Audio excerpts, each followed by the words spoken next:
How's it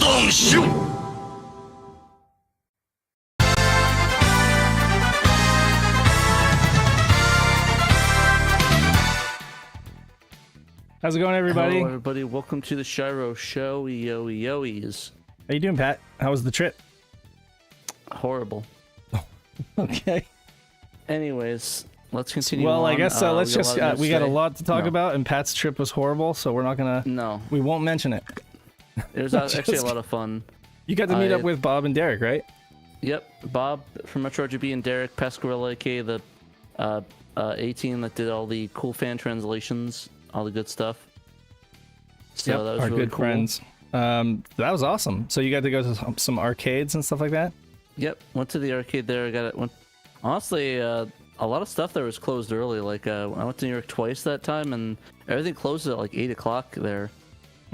Where were you It was staying? in Manhattan. Huh? Where were you staying? You said you went to New York. I was technically staying in New Jersey, and I took okay. the New Jersey Transit over.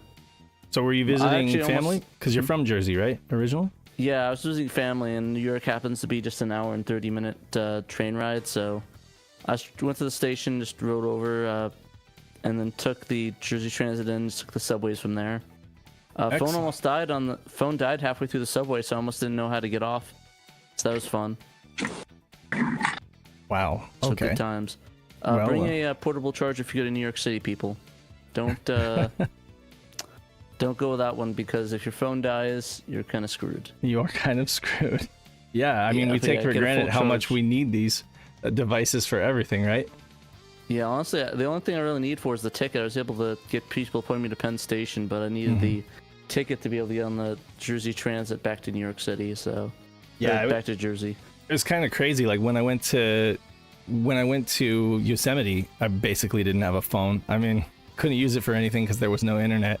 But I mean, you're in Yosemite, so the whole point is you're supposed to be off of your phone. But yeah, it was just funny because stuff was happening, and I was just like getting notifications, but not actually able to click through to them. So it's weird when you You're just like forever floating with the circular thing. Yeah. So it'd be like, oh crap, stuff is happening, and I can't click on this. You know, it's like, why is it giving me the notification if it's not going to let me click through? Thanks, Malenko, for the. It's actually happy belated birthday to Blue Moon 95. Happy belated birthday, Blue Moon! Shouts out. Yeah. Shouts to Blue. I'll send you $5. We'll forward that $5 to Blue Moon. We'll forward it on. Just give me your Venmo, and I'll Venmo you $5. Dock it from his monthly contribution or whatever. Exactly. Whatever. Give back. Well, we've got so much to talk about, right? I mean, today, like, we hardly have enough time to cover everything that we're going to cover in today's show, because there was a huge leak on Monday. Was it Monday? Sunday? Monday? Yeah, it was Monday. Monday, the that's early right. hours Early of Monday. in the morning, like 3 a.m. or something like that. So anyway, huge leak. Sega of America fiscal year 97 brand review. So basically looking back on the failures of 96. No, I'm sadly. But yeah, so lots of. How are you doing though, Dave? I don't know how you're doing. It's not all about me. Like, how am I doing? Been really busy looking at all of this information, also doing work, sending Jesse on a plane on Monday to see his grandparents by himself. So sounds scary. Big man, Charlie Brown. He's growing up, and for me, not much. Just been working a lot over the past week.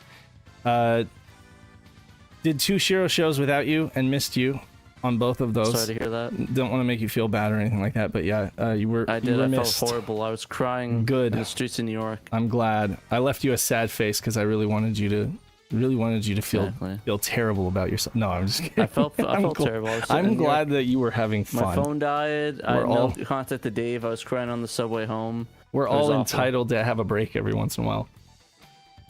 Yeah. But I miss you, Pat. Me.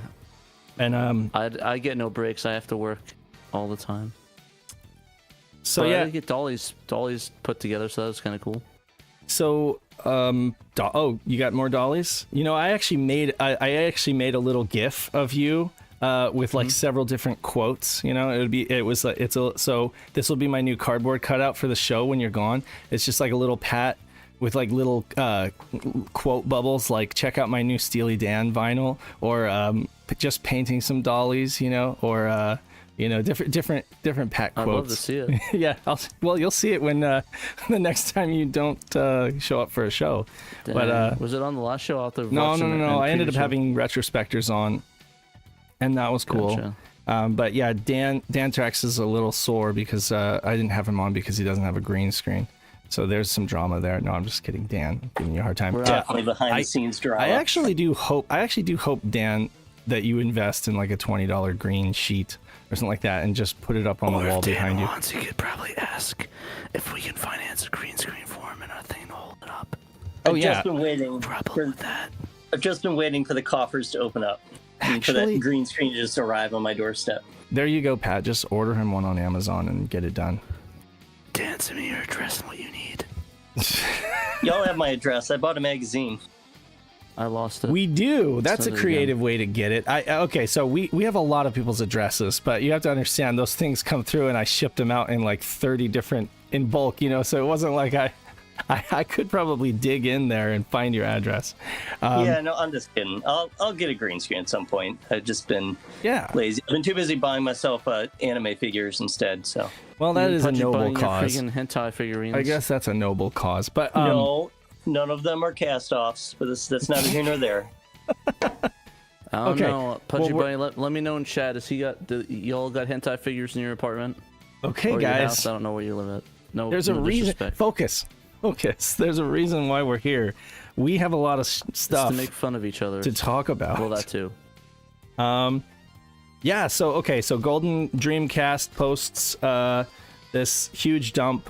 Shouts to him on the Internet Archive, and then it gets picked up by Sega Retro, and then it gets picked up by John Harrison, and shared on Twitter, and then everybody's shouting it out and. Don't know who to credit, but it was Golden Dreamcast, so he joined our Discord, and we're sincerely thankful to him for the contribution to game history. And here we are to talk about it. And Dan has done a ton of combing through these documents and has done some great write-ups. Nick did a great write-up. I wrote some crap up as well, and I've definitely been pouring through these documents and highlighting them and everything like that. It's like I'm back in college. So anyway, let's why don't we get right into it? To school. Because like we got until about 4:30, maybe 5 if we push it, and I want to cover as much of it as we can. And Pat just turned into a black block. That happens occasionally. Can I do it without that happening? I don't know. Okay, there we go. Bring up the browser without you turning into a black block. Anyway, okay, so where do we even begin on this? Dan, do you want to take the lead? Yes. No, he's eating dinner. Oh, okay. Sorry. No, I'm busy unmuting. Okay. I'll try to post pictures of my latest anime figure on co-host. Yeah, so... Well, you already kind of introduced that this was a leak early in the morning on Monday, and it's the brand review from Sega of America, their fiscal year 1997 brand review, which all the documents are dated, or most of them, for March or April 1996, because their fiscal year went April 1996 through March 1997, so they were talking about all of their plans for that period of time, right? And then and doing a little bit of a postmortem of how things have gone over the previous fiscal year, including sales data, right, and just kind of like generally some PowerPoint slides basically about here's how Sony's kicking our ass and what we should probably do to fix that. Right. It's insanely illuminating. It's a sort of behind the curtain thing that you almost never get to see, especially in the video game industry where there are NDAs everywhere and no one really likes to leak anything.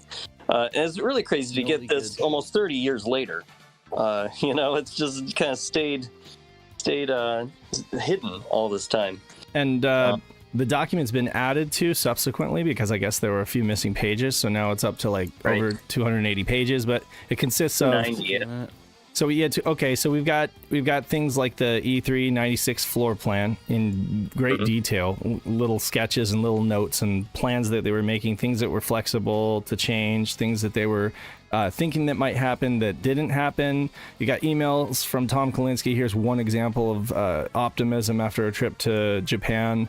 Just seeing how crazy it was doing over there, and just trying to pump up the sales team, pump up the pump up the marketing and sales to get them to, because from the tone of the email, it sounds like things were pretty bleak already, or like the just morale was down, and he was just like, I wish I could get everybody over to Japan to see, how in all we're. In all honesty, though, like they need to release all the games that didn't release there. They need all the dating sims. They need all the red label games, especially the red label games. I think the red label games would have saved the Saturn, right? The Mahjong and the strip poker games would have just done strip it. Poker, strip was a Playboy photo, whatever thingies. If they had that, I guarantee you Saturn would have been saved. Well, let me just fly through the overview, Pat. So we had storyboards for the Mednet Group commercials, the Armageddon and La Zona Blanca, the airport commercial. There were Saturn versus Sony sales background, numbers, and Danthrax did a whole article. We're going to talk about that. We had concern, a lot of self-awareness, which I either Nick or Dan's article spoke to that. The amount of self-awareness in these documents is crazy. Like, they knew that they were hurting bad, and they also knew how well Sony was doing. Concern over lack of sports titles was a big deal. Brand review, key issues that they basically identified with themselves, and acknowledgement of communication issues, which I think we all know now. It's like the old story of lack of communication, or and infighting and stuff like that. But they're basically saying they acknowledge they have these problems.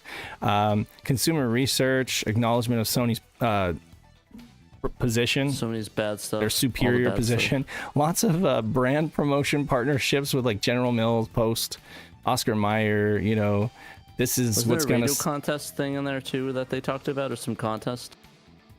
There could have been. This is just a portion of it. Like, this isn't everything. This is just a handful of the ads, and it's funny because I ate, oatmeal and Wheaties and Raisin Bran as a kid, and I don't ever remember. See, how we say we never like really heard about Saturn back in the day, but it's like I don't remember seeing. I don't know. Maybe by '96 I was like 8th grade. Maybe I wasn't paying attention. Maybe it's just that. You tell me that you never had a nice Cocoa Oscar Mayer Pebbles? wiener with a Saturn lad on it. Not that I recall. I mean, maybe I just, maybe my mom just threw it away and I never saw it. I don't know. You didn't see, I don't know, like I wish I could open up a package of Oscar Myers and have this kid look like he's about to vomit blood looking at these God, games, Pat. and like buy a Sega You gotta Saturn. go so dark with it. Saturn merchandise Oh, wait, inventory. that's a Genesis. Never mind. Throw that in the trash. Saturn merchandise inventory report showing like 0 units at Walmart. That's crazy. Dang. Like, and it's true too, because I It's 'cause they remember. didn't send them any. Yeah, like Saturn. No, I mean, like None. in '95 there were Saturns at Walmart, from what I understand, but like apparently not in '96. You've got critical software issues and required actions. Key issues for fiscal year 97. There's so much more in this document, but these are just some of the things that you'll find. Virtua Fighter 2 Remix, an email mentioning Virtua Fighter 2 Remix. Dan, you made several observations just in our Discord alone, including the 97,032 add-ons were sold through 95. And SOA was considering the scrap value of the remaining stock, with loads still in the warehouses. Yeah, that scrap value slide. There were a couple slides that mentioned the scrap value. Exactly. Like, if you're considering scrap, that was stunning. I mean, it's like sad and funny. It deserves nothing better to put into a friggin' crusher and sold for scrap. I mean, you're talking about, but the 32X has SH2s in it, so it's like, imagine, I mean, not that it would have helped to have a bunch more Saturns unsold, but I mean, if you're considering the scrap value of the 32X, then you probably should have just made those into Saturns, because of those. They should have probably never made it. Period. But no, yeah, exactly. I think was it Sega Japan that were like, you gotta, or Sega Champions like, you gotta do it. I mean, Sega of America considered Knights to be a title targeted at a very young audience.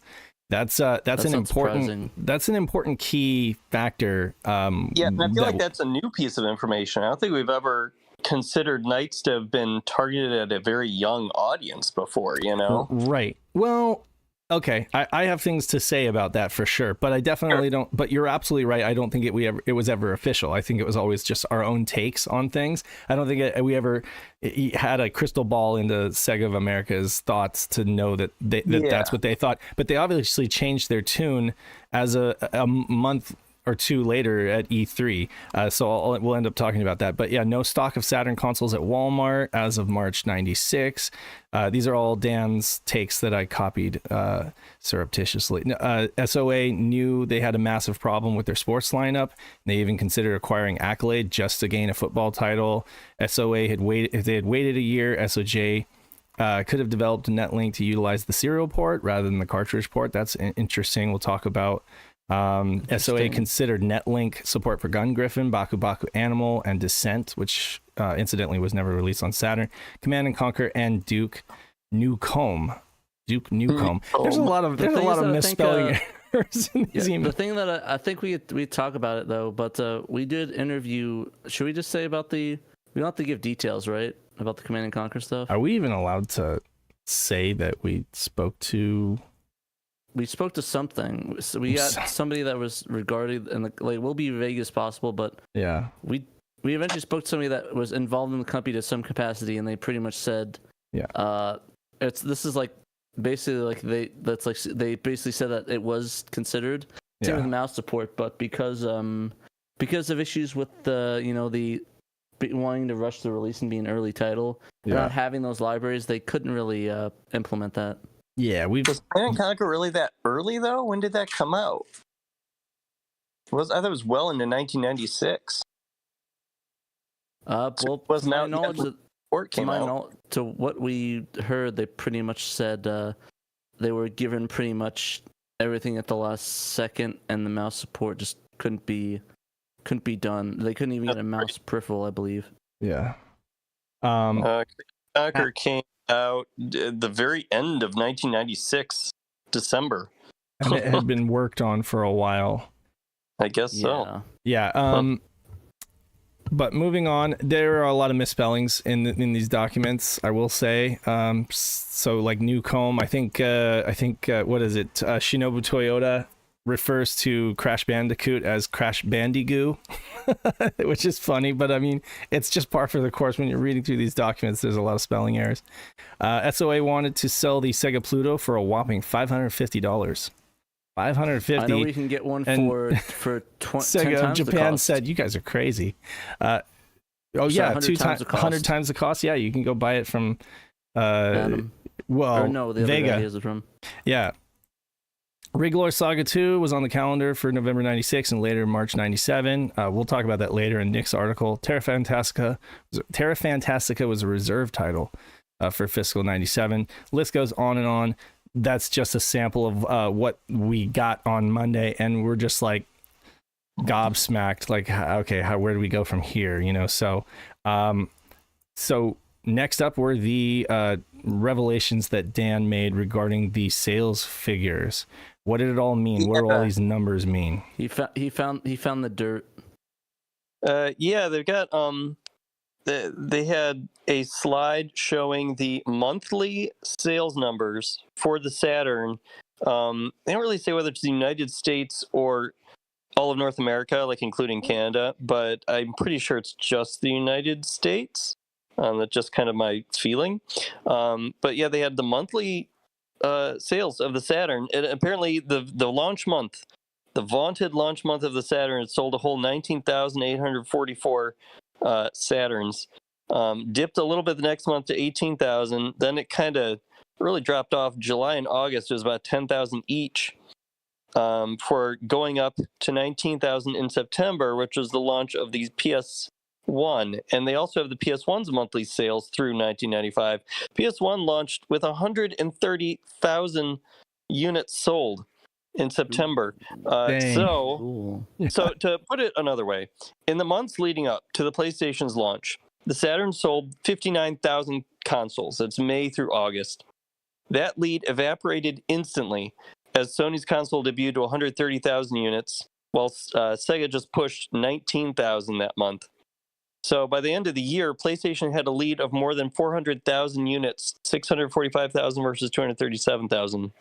Right. Yikes! And they went on to lie. That's a big blowout. I think you mentioned the fact that they went on to kind of love the numbers to kind of, because like over, I've owned a Saturn only since 2018. I'm a pretty new Saturn owner relatively. Yay. And like That's great, though. when I first got my Saturn and I started really like looking into it and finding out about the crazy library and all the history of it, I was really digging into the press releases that were in Sega Retro's archives. Yeah.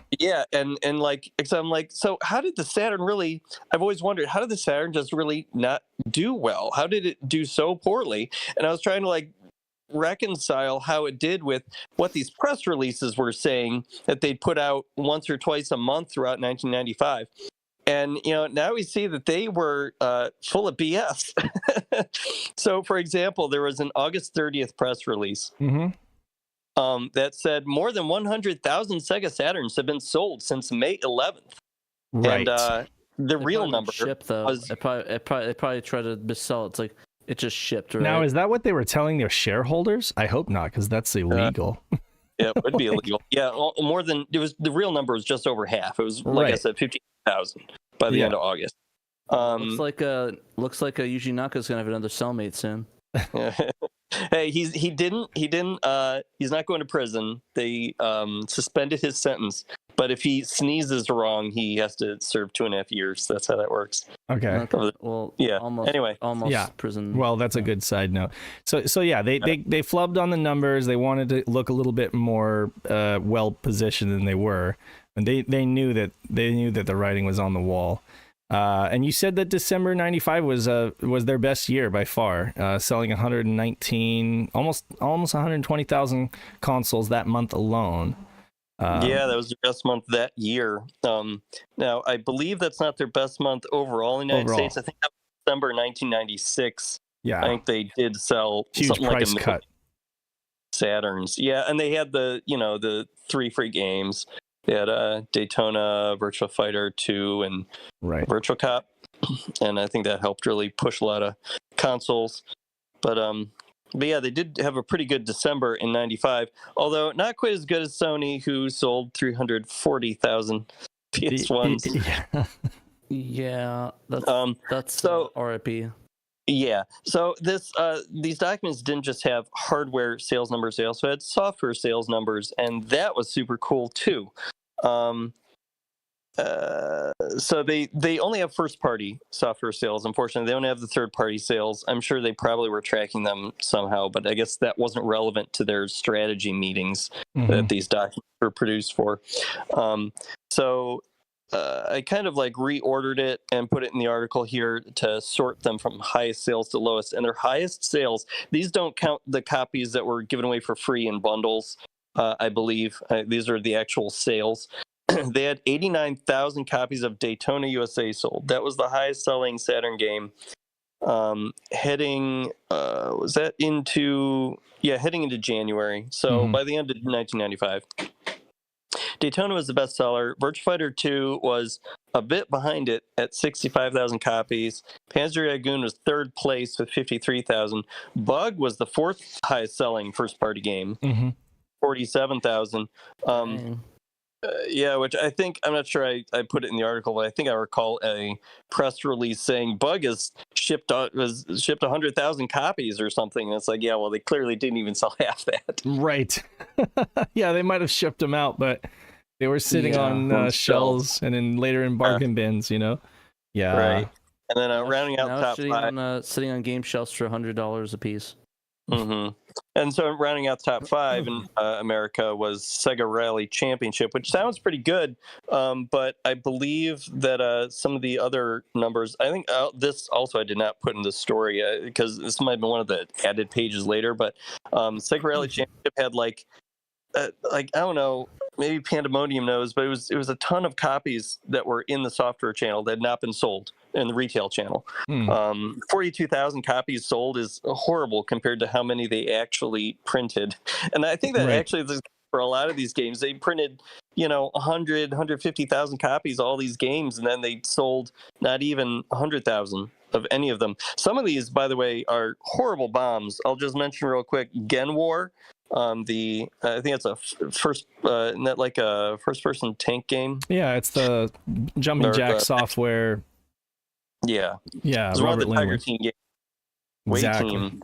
It sold 4,000 whole copies by the end of 1995. That blows my mind. And there you go, folks. Yeah. That's why that game has remained cheap on eBay for a long time. Not just because it's. Some people think, oh, well, it's just kind of like a crappy game or something like that. It's not actually that bad. It's kind of cool. Like they were doing some stuff with it. It was very early, and they didn't have the Sega graphics library to work with. But the thing is, they printed probably so many of them and sold so few that a lot ended up being like, bargain bin. Yeah, well, I don't think it was an ET. Dumps, taking them to the dump and burying them kind of situation. I just think they end up out there with resellers and stores over the years. There's so many out there. It's just kind of common, but it didn't sell very much, like Dan's saying, like Daytona USA is actually, it's a great game, but it's still pretty common because they made so many of them. It didn't sell well, I mean, it sold well. It sold well, but not by comparison with Yeah, I think in 1995 they realized, okay, this is how many copies of these games we are actually selling. We need to readjust how many we're making, because then they in the 96 documents that like for their upcoming fiscal year 1997 they start setting sales estimates of like 30,000 copies for Panzer Dragoons Vi and some of the other ones. The thing is, I have to wonder though if go ahead. It makes me wonder if like that because all these games are pretty easy to get. Like these aren't like $100, like almost like super rare games. It makes me wonder if that's when the rarity started happening, is once these games start getting lower print numbers and you can. I think so. Them. Yeah, I think that would make that hypothesis makes sense. So Dan, I think they really lowered how many they started printing after 95. Yes, Dave. Well, so here's my question: whenever it comes to data, and we're like fact checking.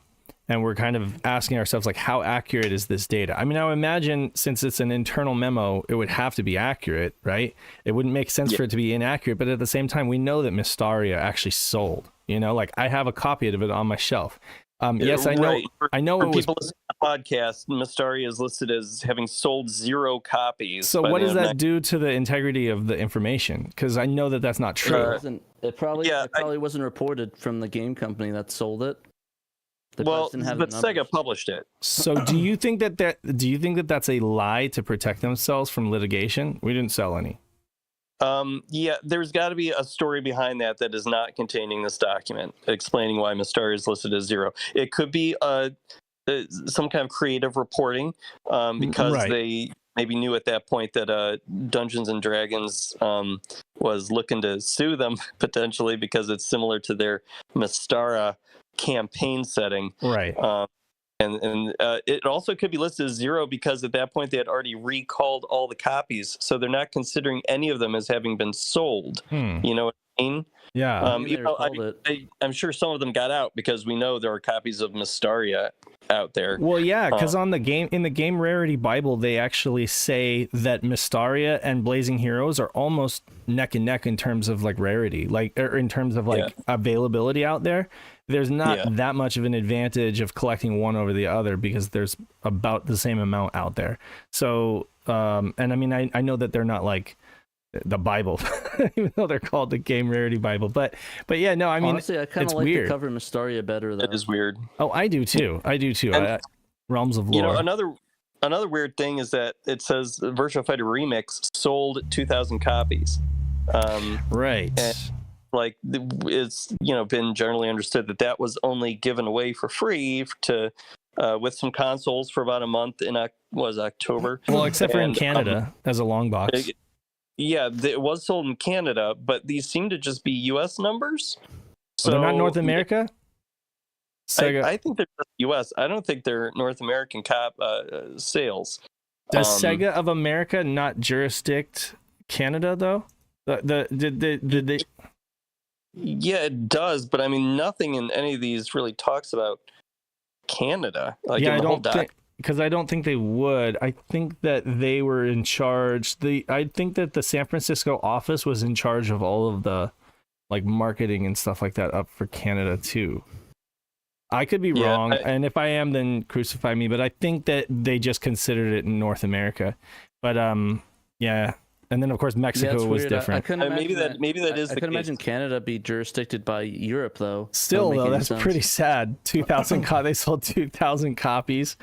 Yeah, maybe they sold. Maybe that is the Canadian sales. Maybe that is included. It could be, but either way, open. Yeah, that would make the hardware sales look even worse. It would. It would make the hardware. Yeah, but my thinking is that Mysteria just is counted as recalled, so they put 0. But, obviously they sold it because. Yeah, because I'm surprised they didn't put Blazing Heroes on here, though, but maybe it didn't sell that much to jurisdiction. They probably didn't change the name yet, because they don't mention it as Blazing Heroes anywhere in this report. Mm-hmm. Yeah, this might have been right before they did that, probably. Yep. So, let's see. Astal, Cyber Speedware, Again War. Yeah, you said they were below 10,000 copies.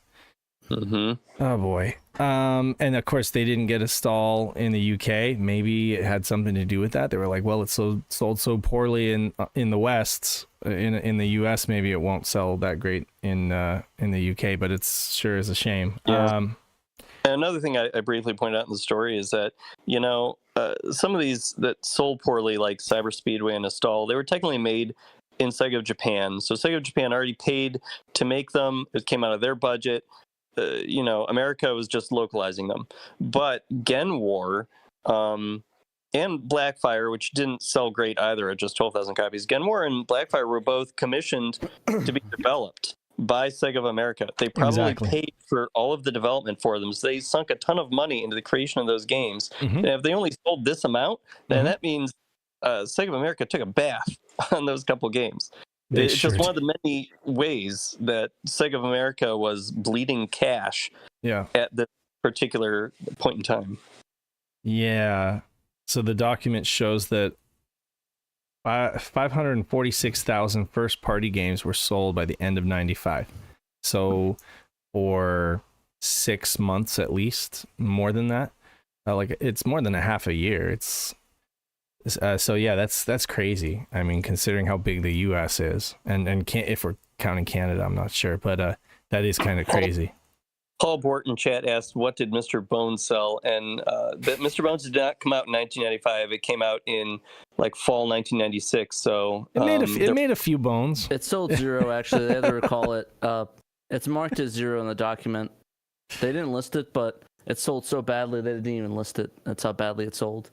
Damn. 0 copies. So I mean, there's even more. This was like your cursory glance at the sales numbers. Are you going to do a follow up to this or do any updates? Do you think, as more?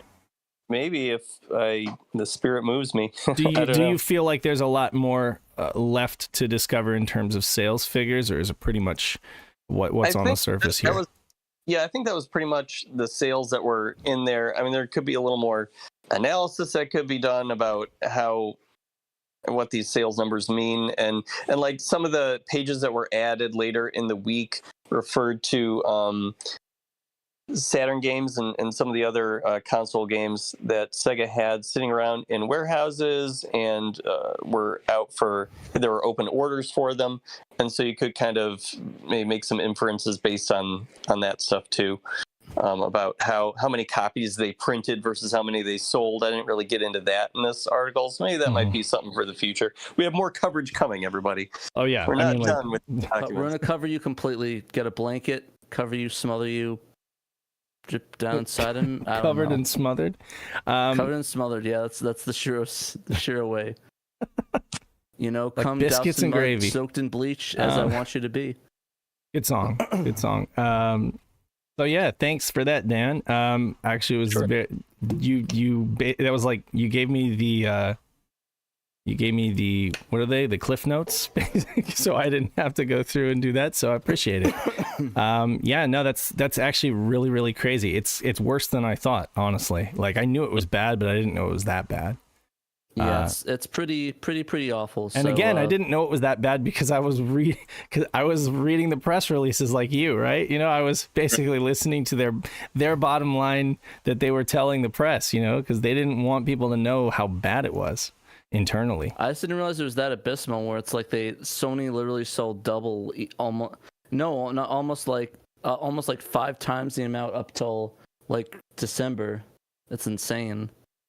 And now for a public service announcement, if you haven't played Iron Storm, don't. It's totally random. Skip it. Next article. Yeah, Best of Saturn. Check out Iron Storm. It's one of the lesser focused on working designs games. Anyway. Right in the trash can. So should we talk about this Knights mod or come back to it? I think we could probably stay with the document. Stay with the document. Maybe yeah. come back. Okay, we can come back around if we have time. It was breaking news, so I wanted to wrap a story about it. And it seemed like people really found it interesting. They really responded to it on social media. So I think it was a good idea to write a story about it, but we can maybe come back to it here. And if we don't, we'll cover it next week. All the Saturn news at first. Yeah, if we don't, we can always talk about it next week for sure. Okay, so yeah, so did you guys know that the docks were actually a late 2021 eBay? Fun fact. They were a late 2021 eBay purchase by our friend. He goes by Mr. Bones. Yeah. Bones. What Golden Dream. Golden Dreamcast, but he also goes by like MVS or something, right? That in our chat. MSX. Shouts out. Another great console. So tell us about this. Okay, so MSX, also known as Golden Dreamcast, scanned and uploaded all these documents to the Internet Archive, and then he was gracious enough to join the SHIRO Discord server earlier this week, and he told us his story of how he even got these things. So it all started when he was doing some late night scrolling on eBay in late 2021, looking for old Sega development hardware. He kind of collects that sort of thing, which he's not alone in that. And there's quite a few people in our server who like getting that sort of thing. Mm-hmm. And so Steve. Yeah. And then so he found in his searchings a listing titled Vintage Sega Game Development Brand Review Binder from former employee. And that caught his eye. He told us I had to snatch them up before someone else did and have it disappear into the ether. So rather than an auction, the documents are listed as a single buy it now price. He wouldn't say exactly how much he paid, but he described it as more than a Saturn, but less than what they projected the Pluto to be. So I'm taking that to mean between $400 and $550 US. My bet's a $500 straight. Yeah, it might be 500. It's a lot, but I mean we're all extremely grateful. Honestly, that's for that kind of history. I would Honestly, do it. Honestly, I would have bought that at the SHIRO funds immediately. But I'd be like, I'd shoot first and ask for forgiveness later. Ask for forgiveness later, and we would forgive you. Dave wouldn't have any I mean that's a SHIRO purchase first. If we had gotten it, we definitely would. We definitely would have. And Peter did the same thing with the E3 95 docs. He got like a huge binder and scanned everything. But man, I'm just so glad that that Golden Dreamcast decided to like release this rather than like sit on it or try to get like a huge amount of money, you know, to resell it, you know?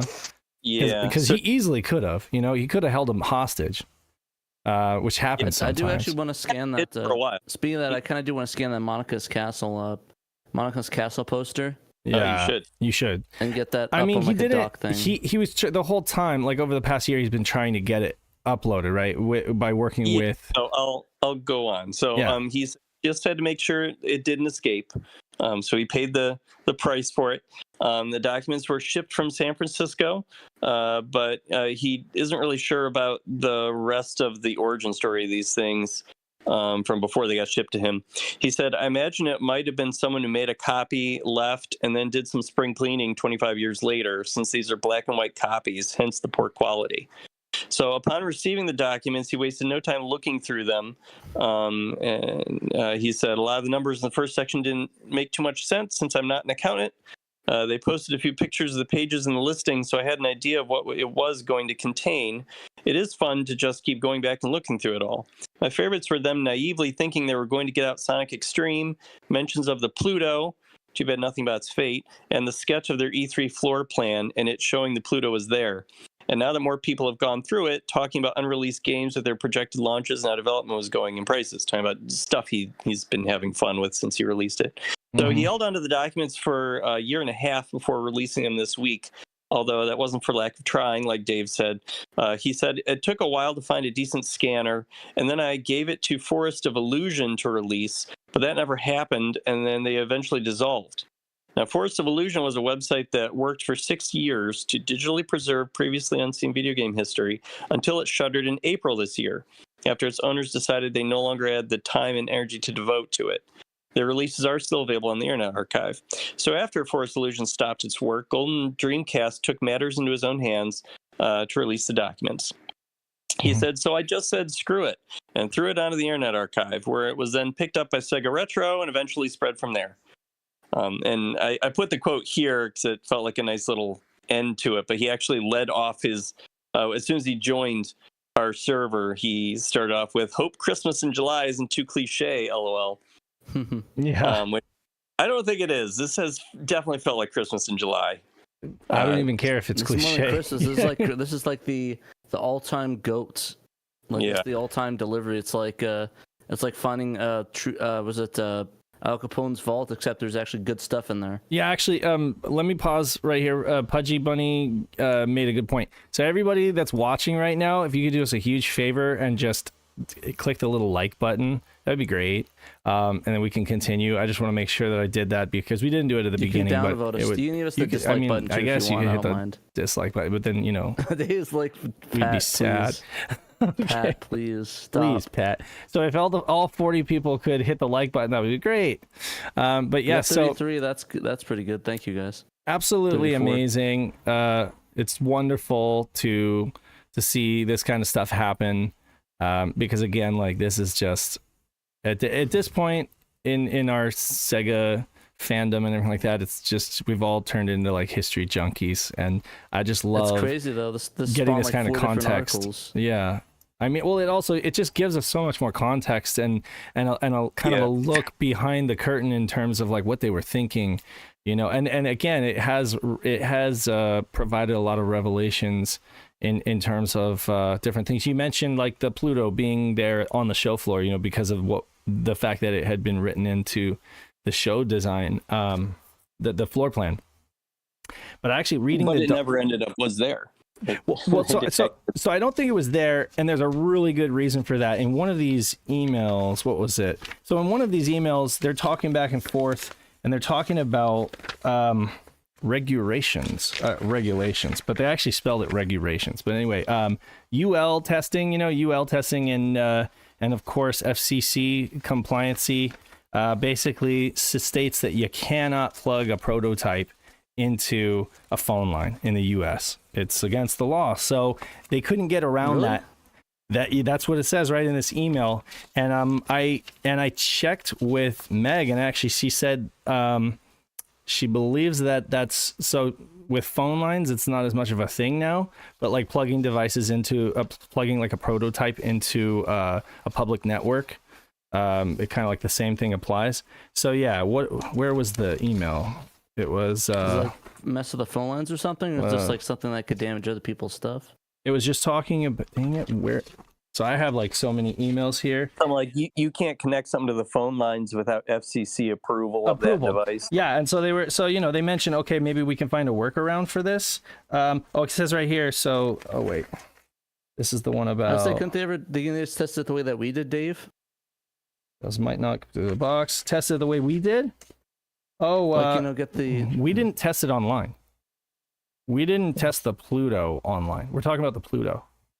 Oh no, I'm saying that they could do what we did and just have an internal network where we just have one phone line connected to the prison system. They could have, but in the drawing of the let me get onto the show floor document so I can show you guys.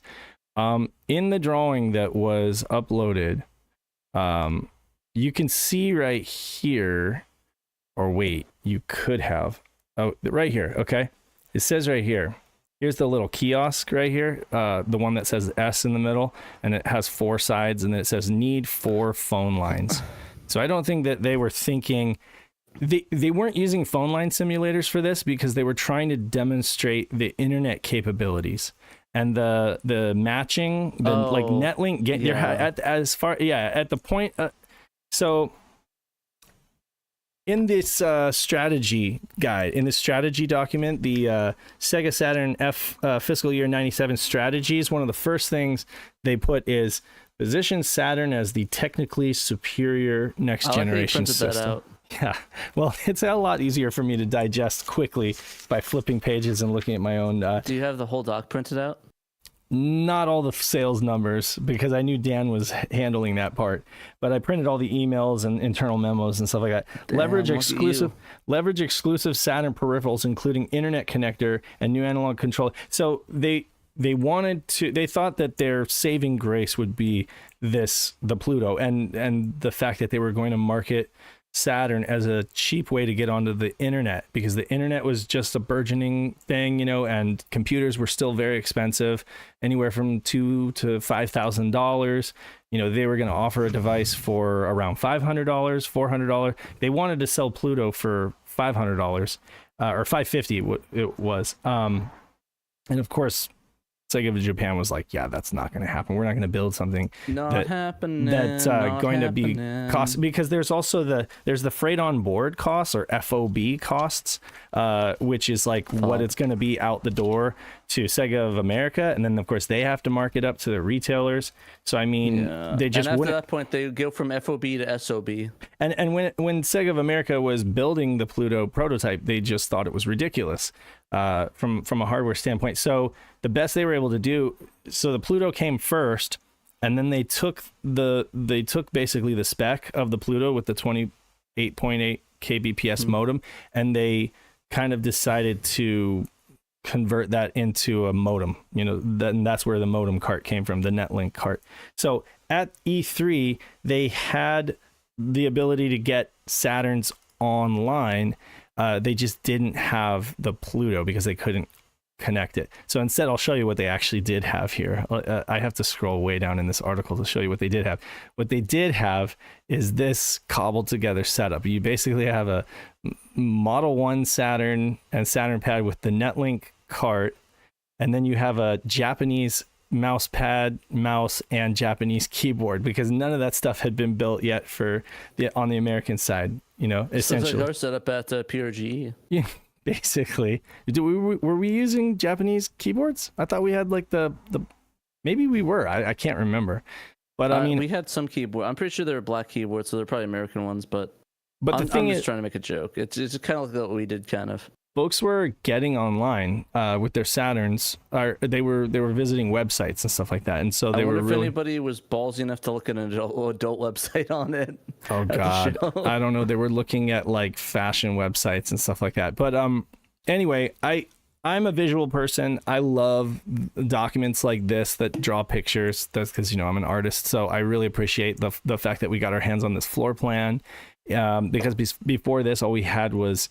At least all we had that I could find was like a Game Informer article that just showed Sega's 96 E3 booth was somewhat smaller than the year before, and that they were still smack dab in the center, but it didn't really give specifics on like where everything was located. And so with this new document, I was able to kind of put everything here on the floor. You can see, let me see if I can that was the open this aerial. You put all the text where it's like the Nights and the Dreams Netlink modem. Yeah, so you can kind of see right here. There's like a Working Designs booth. It was actually like a little office. It was like a little building with a door on the side of it that you could go in. I don't know if it was an office or if they just like hooked up. I see it on the side of it. They're probably showing off all those adult games behind the label games they're translating. Like here's the Tecmo booth. I'll show you. You see right here. Open image. Let's see here. You can kind of see down here on the bottom right. There's like an open door right there, and you can like walk in, And some of these little things, some of these little booths or stations had like offices in them. Like the Sega PC one had an office, and I imagine they were thinking, oh, maybe somebody will come by and do like a license deal or something like that on the trade floor. Yeah, I saw that a lot at when I went to E3 in 2017, 18. There's still a lot of companies that actually had like doors and sections off for private demos and like to make deals. Like they still had a bunch of offices there, but it was more like they have like reserved offices where it's like, okay, you go to this office at this amount of time upstairs on the top of that like convention center. Yeah. So it was actually like an office that they had on like the top floor outside of the convention hall. Yeah. So I remember there's a lot of that. With the South Hall at E3, basically the way the doors are, and folks who have gone to PRGE or different conventions will know that like the doors are positioned at different areas. You basically come in from the bottom right, and that would basically be the first thing you see. And according to this drawing, they show that Sonic Extreme was just going to be extreme. It was going to be massive at the Triple very extreme. So basically, if you're entering as a person entering from the bottom right, that would be the first thing you see, and then you go past that into the main area. That's why they have it kind of shaped like a diamond. But Knights is over here by itself on the side, right? And of course that didn't happen. They started seeing how well Knights was selling. You know what I mean? Like I mean, it happens like at PRGE, like when we did it, I mean, things changed last second. I imagine some games that they probably were gonna have pulled out, or was like, oh, it's not ready yet, or not ready for the showtime, so they just like change it. So also, it may have reflected a changing strategy where, as they're getting into May when E3 actually happened, they start realizing, Sonic Extreme's not going well. This may get delayed or not be as good as we had hoped. So let's diminish it a little bit and then move the Sonic Team game that's coming out in a couple months over into its spot a little bit. Exactly, which is a perfect point. That's a great point. And you can see that so much for them considering it a game for young kids or whatever, because it ended up having a very prominent spot right here. So as you enter, this is what you'd see. Knights on the left, Sonic Extreme on the right, and then a little entryway right through to the middle. And then you'd hit things like Working Designs and Tecmo on the left. I do imagine that Tecmo would have been showing off Dead or Alive, which would have been in development and would eventually get released in Japan. There are a lot of little notes on this document that say we're going to need Japanese hardware. So there are, they actually mention need black SOJ hardware. So you know what that means? They needed SOJ. They needed Japanese Saturns with a black shell.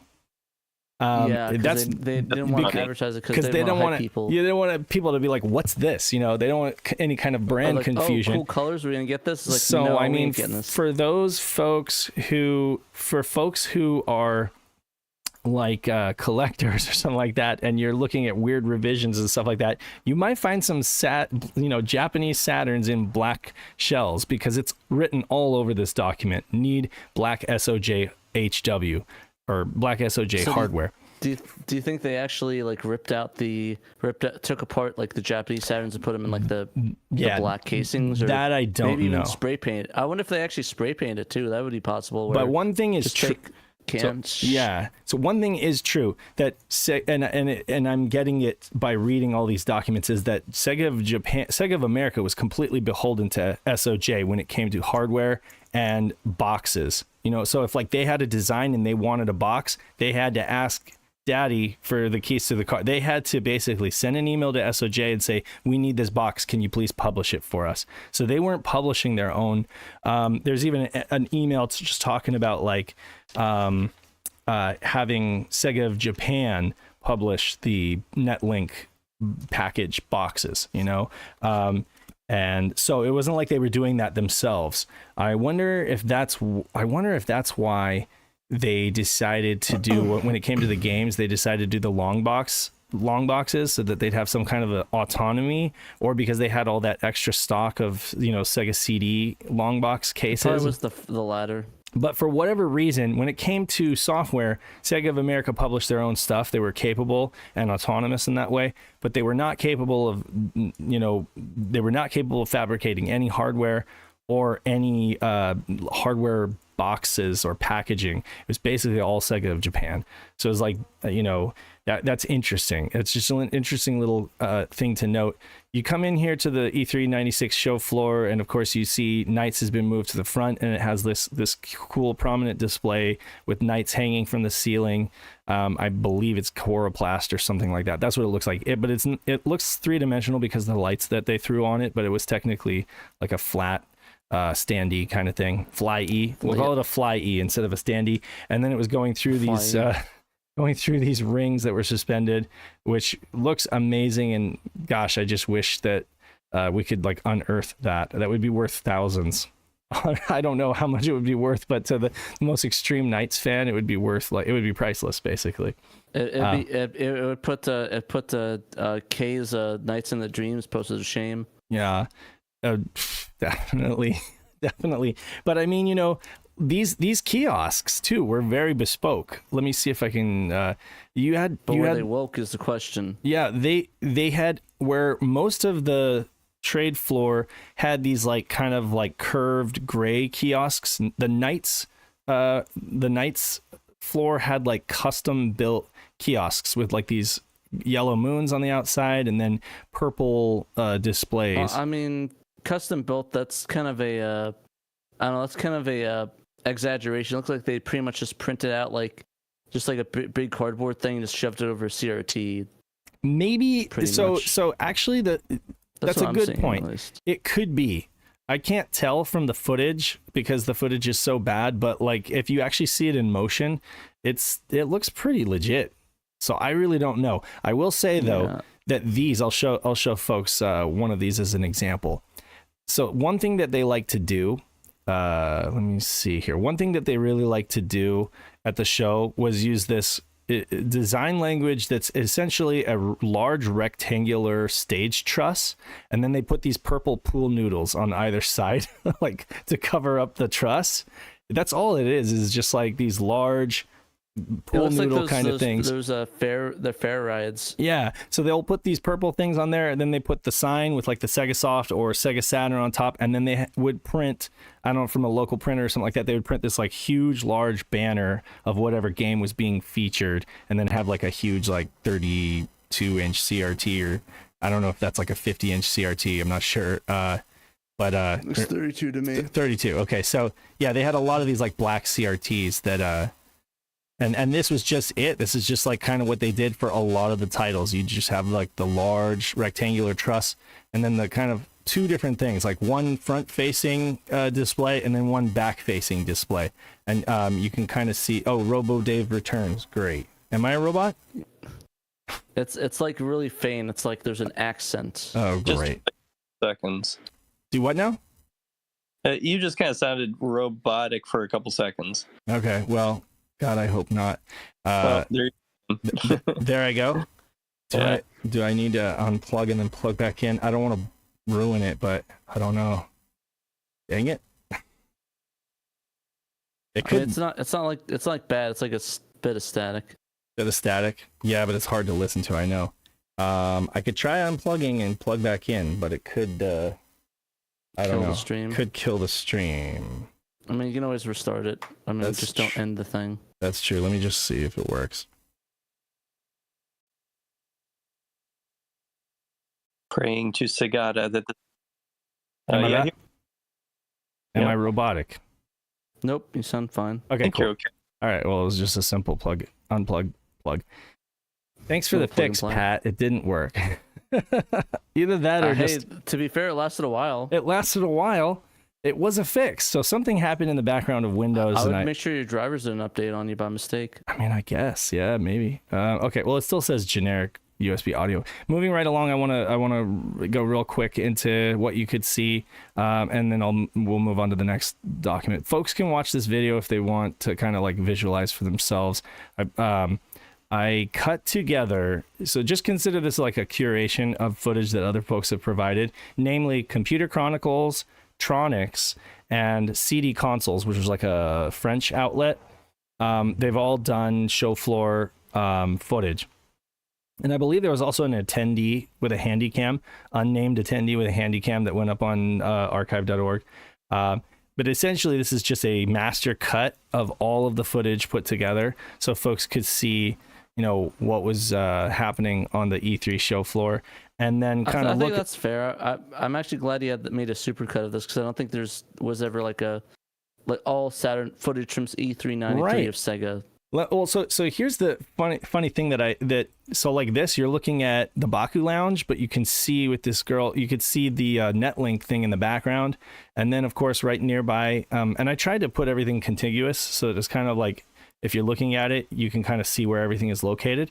When you're looking at the document and then looking at this footage, things really start to make sense. Like you can also see in the background what the regular kiosks look like, that kind of like curved gray kiosk. And so when you're watching a normal E3 96 video, it's just a mishmash of, oh God, is my audio crap again?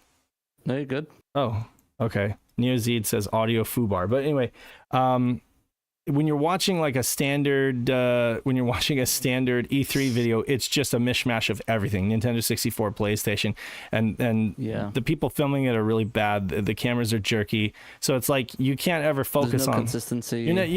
So a lot of these things don't make sense because you're like, what exactly am I looking at for this like 2-second period of time? So by doing a master cut like this, you basically get more continuity, and you can kind of see like what things are.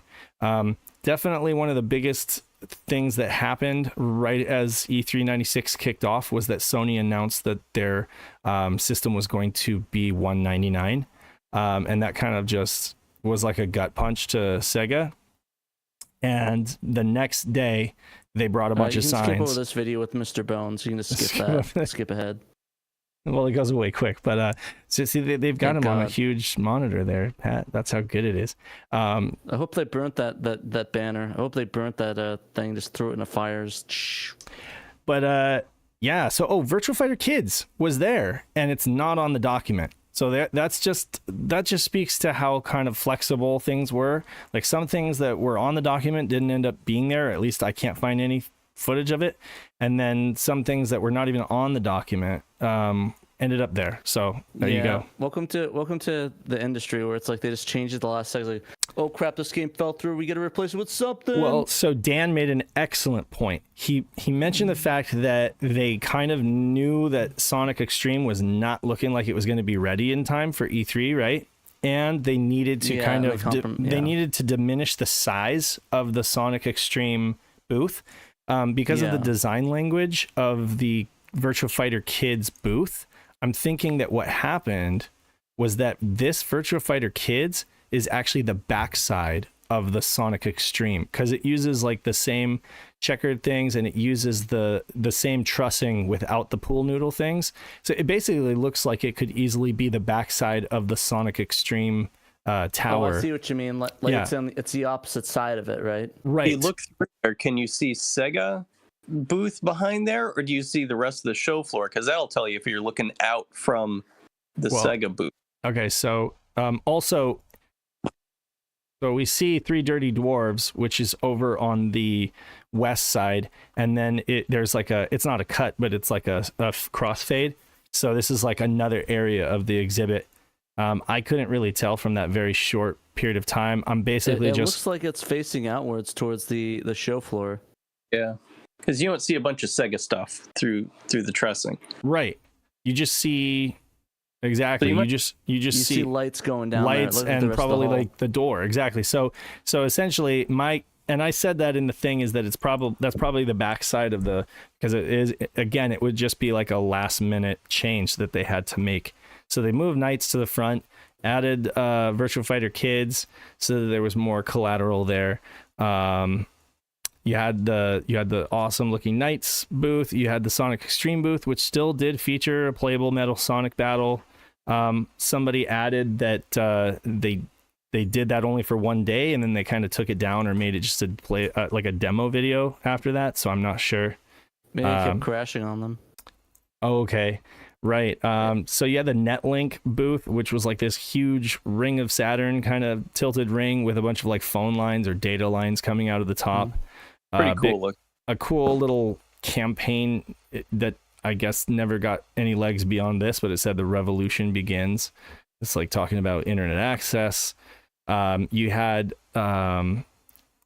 taken from the Twitch TV show. They had a representative there on the floor with Mike Ribeiro talking about the unit itself and saying that it was going to retail for $450. I think at that point he's talking about the bundle, like the Saturn, the keyboard, the Netlink modem, that you'd be able to get all that for like $400 to $450. It actually ended up being like $399. So I think that's what he's talking about.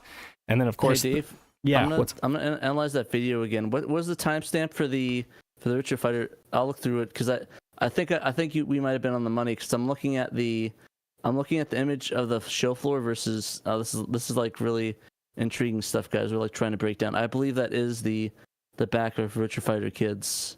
Okay. I was trying to see where it is in the video.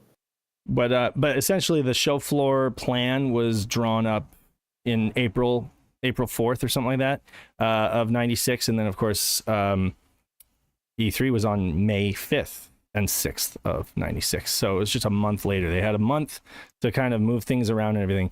And honestly, like Pat and I have set up a small convention hall, so I can't even imagine like the amount of detail and stuff these people would have had to go through to make this. It's insane. We're gonna have to cut this off. Check out this article because we still need to talk about Nick's article, which is massive as well. They had Virtual Cop 2. Didn't know if they would have it there in time, but it looks like they did get the orange stunners and the monitors, and so it was there. Dan's favorite game, some Fighting Vipers here, some cool. Appears to be the arcade version though of Fighting Vipers. The Saturn version, I guess, wasn't ready yet. And then Virtual On Arcade, Virtual On Arcade coming soon to Saturn. Of course, huge. This is just a huge station. It was the Heart of Darkness one. I guess you could say Heart of Darkness was the anchor feature, but there were several other things on here. You know, Absolute Doom, Contra, Kumite, Night Warriors, X-Men: Children of the Atom, Virtual Open Tennis, Ultimate MK3, and of course, so like basically it was like this huge round circle where there was this is a third-party station, obviously. So it's this huge third-party station with a large prominent Heart of Darkness display, and then all these smaller gray curved kiosks kind of demoing different third-party games, including things like Contra, Legacy of War, and Ultimate MK3. The largest footprint on the floor was the Sega PC stuff, believe it or not. Arguably the most you'd boring. think that the PC stuff would not be as emphasized. I mean, it was huge. When you think about the amount of floor space that it took up, you had two outlying islands with VF2 Arcade and Virtua Fighter PC. Then you had VCOP PC. You had Panzer Dragoon PC, Baku Baku, Sonic, Bug, World Series Baseball, Daytona PC. Not to be confused by World Series Baseball. Not to be confused with World Series Baseball. Vector Man, and then a little office here. There's even an area that says kids. I wonder what that means. I don't know, kids games or babysitting your kids or lost and found. If you, no, but there is a little office space in there too as well. But it's a huge footprint on the show floor.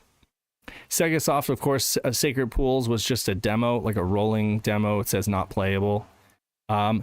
Weird though, because some people have gone on record saying that they remember playing it at E3. So to be fair, that was like 25 years ago, so it wouldn't surprise me if they were wrong. Anyway, it says right here, Sacred Pools video only. But by a month later, maybe they got the code revision and maybe they were able to demo it playable. I mean, we got a dumped build, you know. So anyway, do we have two dump builds of it? Mm-hmm. Yeah, there are like two different ones. Essentially, because it was released for a while though, but it was a different name though, right? I think. Yeah, they're like Amazonia. Yeah. I think it's Amazonian at one point in these documents, and the original build that was floating around for years that was like sold on a bootleg disc at a convention years ago, and we knew what it was. Wasn't it called like Revolution or something like that? Renegade? I think Renegade. Yeah. Yes. you're right, Dan, but I can't remember what it is. Somebody else might chime in to the comments and confirm that. I'll look up Sacred Poo on our Sacred Poo. Anyway, essentially, it was this, it was the Sega Soft station. So you had 3 Dirty Dwarfs and Sacred Pools, and then there was like a VIP party later that evening. It's Rebellion. Rebellion. Okay, it was an R word. You had the Baku Baku Lounge in the distance, and of course you could see the Netlink booth from kind of off in the distance behind the Baku Baku Lounge. You had World Series Baseball 2 and Worldwide Soccer 2. At the time, they were calling it Worldwide Soccer 2 instead of 97, what it would become. Let's see, Daytona USA 8-player arcade with like these little video monitors on top. That was kind of cool. Bug 2 and Mr. Bones. Pat would play the Mr. Bones. I would play the Bug 2. I would see if they could set it on fire first. They also said, they write WoW all over this document. They write like Guardian, WoW. I think that WoW means we need some kind of like huge graphic or huge sign to attract people. But and it's pointing towards the back because it looks like it's like on the back of it, like it needs to be a giant like. You will see it written. You will see it written all over everywhere on this document. WoW. And unless they're talking about World of Warcraft, I'm pretty sure they're just saying like we need to some kind of WoW graphic to kind of like pull people in from far away. Then of course there was a VF3 arcade. It said 4 playables, but there was no play. But all I could see was just like a rolling demo of Virtua Fighter 3 arcade, and right next to that they had Virtua Fighter 2. And there's not a lot of footage of Virtua Fighter 2 because it was like a year and a half old, and they set it right next to Virtua Fighter 3. So everybody is of course interested in Virtua Fighter 3. Yeah, you know what it is though. It could have been like a play, like how these people put it, it's like, oh yeah, it's gonna be ready to go, and it's like, oh, we actually don't have it ready to go. Okay, just have them as video sort of things. Exactly. That's true. So it was like a rolling demo reel of Dural, which I believe they ended up using those shots for like the cover of Sega Saturn magazine. You had Virtua Fighter Kids, which we talked about, and then of course, last but not least, Genesis and Nomad and Game Gear. There's quite a few games here: World Series Baseball '96, Experts, Baku Baku. I feel like they were still advertising around that time, though. Yeah, I mean, there's a doc. You're right. There's like an email that literally talks about like, why should we waste? We don't have a lot of money. Let's not spend it on advertising for Nomad or advertising for Game Gear and stuff like that. And Tom Kalinske is of course really upset about it. But they're just like, I'm sorry, like you can't squeeze blood from a turnip, basically. But here you can see. I mean, I'm surprised they're still trying to like sell. It's like. Because it came out it came out in 95, but it's like, I guess what? The thing is that it's basically just a peripheral to play it. Why would they advertise it? Right. And the year E3 was 96, right? This was E3 96, yeah. So why the hell would they push it since it's a Genesis thing? That's so stupid. When they say Sonic on here, Genesis, I'm not sure if they're talking Sonic 3 or if they're talking Sonic 3D Blast. I really don't know. But of course there's Vector Man 2, so that kind of gives you an idea of what was coming out. I mean, it could have been was that in the Genesis section that was in the Genesis section. Well, see, these are all mixed. So you have like a kiosk right here with GG, N, so that's like Genesis, Game Gear, Nomad, and then Genesis, Nomad, Genesis. So they've got systems like literally mixed in with each other at this station, which I'm sure it's Sonic 3D Blast or the probably.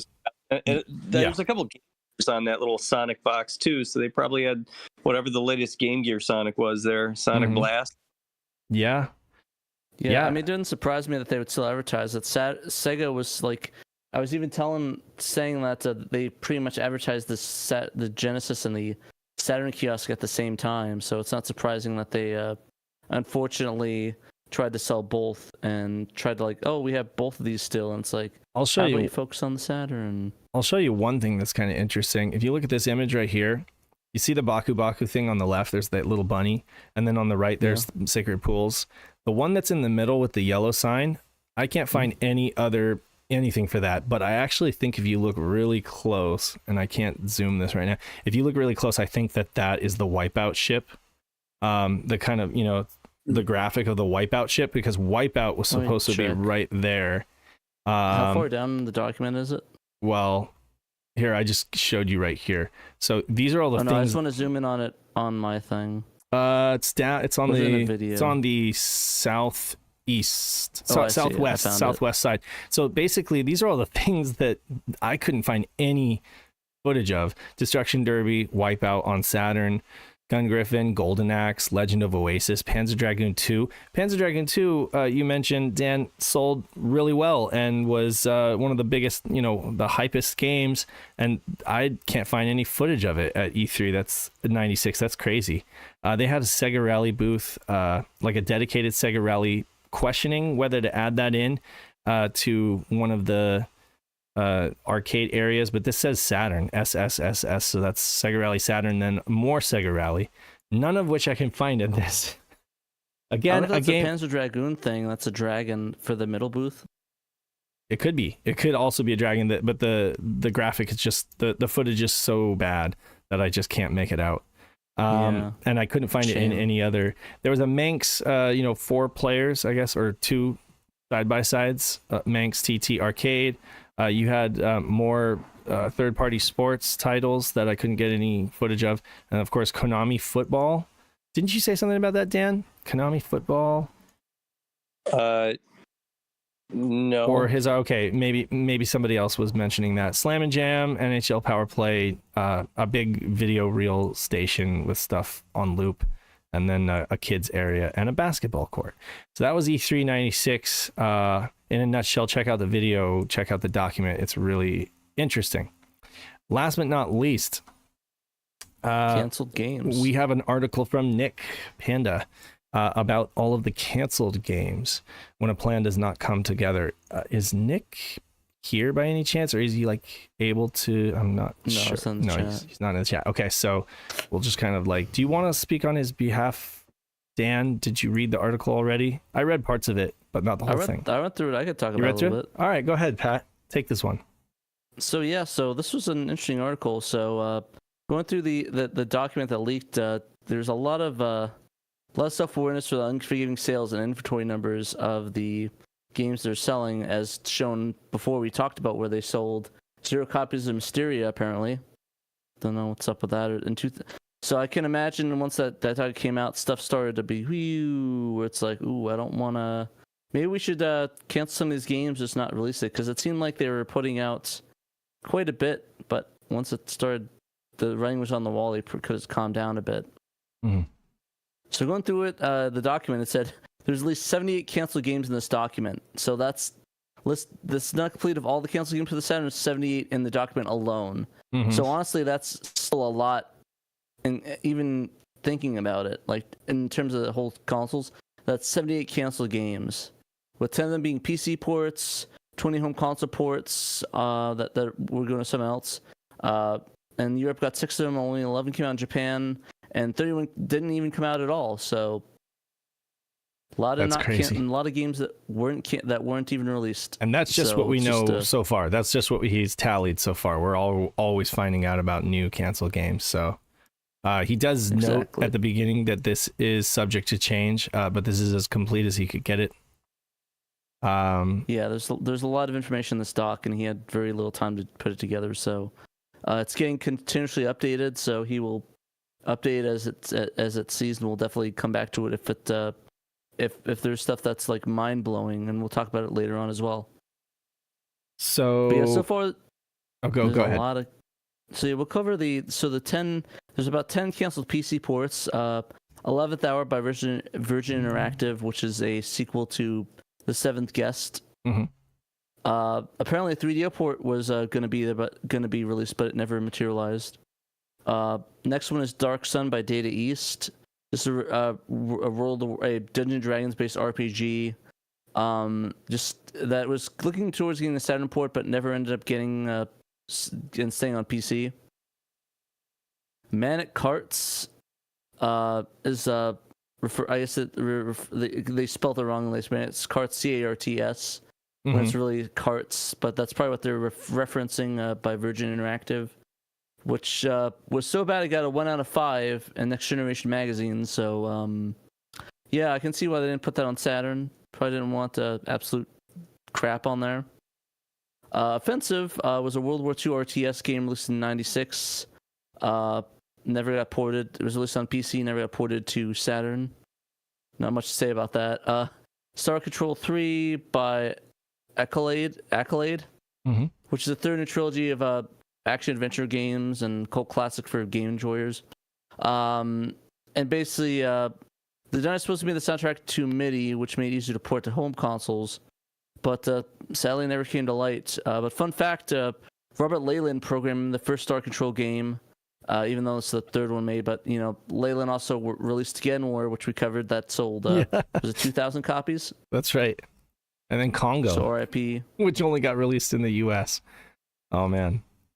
RIP, Robert Leyland. Next one was Storm, or STORM, which stands for Super Tactical, oh my god, really mad. Unreal. I think. So some kind of underwater adventure. Yeah, it's underwater adventure game, not like great. Terra Nova, I could have sworn I talked about this before some other time, by Virgin Interactive. Was packaged as a tactical RPS made by Looking Glass, the guys that did, I think they did Fallout, right? Looking Glass did Fallout, or was that, no, they did Thief, I think. Okay. Whoever's in the chat, let me know if I'm wrong. I'm pretty sure I am, but I thought Looking Glass, it's either Thief or they did Fallout. I can't remember. But it was labeled as a potential third-party title, but, you know, there's not much known how much work was put into it, or if it's just like oh, that'd be great to put on there, and like it was in talks and just never panned out. Right. This one is a big one. The Elder Scrolls Arena by Bethesda. Right. Yeah, This Bethesda. hurts. You expect that.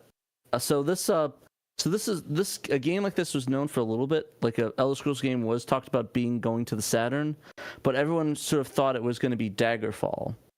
And I guess now with the document, it confirmed that the game that they were looking at was referencing Arena, which would make sense for a Saturn port, as it'd be probably a better and easier thing to port than The older game. Yeah, Right. would easy to put Daggerfall, but obviously it never got ported to Saturn. So unfortunately, Todd Howard. Well, fortunately for us, Todd Howard is not escaping with our money. So, yet until he ports Skyrim to the Saturn. So hopefully that never happens. But anyways, next one, Toonstruck by Virgin Interactive, graphics arcade game from Virgin. Stayed for October '96, never happened. Not surprising.